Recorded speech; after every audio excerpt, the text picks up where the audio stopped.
So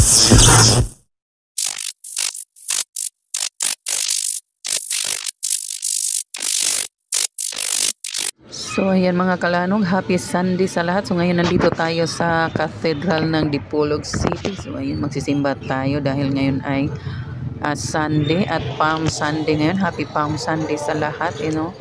So ito ay celebration lamang at tayo ay nandito muna sa labas at naghihintay dahil patapos na ang unang misa na mag-a-attend tayo sana, pero na-late tayo kaya sa next na tayo mag-a-attend. Ayan.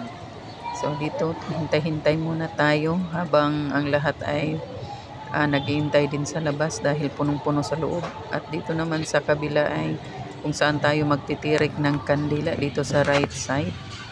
So ayan, ako lang mag-isa dito dahil masama ang pakiramdam ng aking asawa. So ito pa lang nabili nating lukay or palm. So ayan.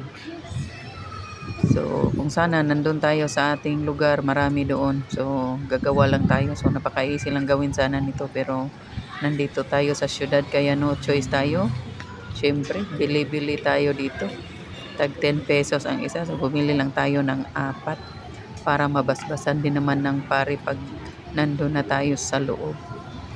So ayan, bit natin habang nag-aantay. At ayan na nga, nakapasok na tayo sa loob. At pasensya na kayo, hindi ko pala napahiga sa pagkuha itong ating video. So nakatayo pala ito. So ayan, naglabasan na ang lahat. At ako'y nakaupo na dito habang nag-aantay kasi babasbasan muna ang mga palm natin bago magsimula ang misa. Kaya nag-aantay muna, upo muna ng ilang minuto. So ako ay sanay nang magsimbang mag-isa kasi yun lamang mga kalanog dahil magsisimula na. Maraming salamat. Bye bye.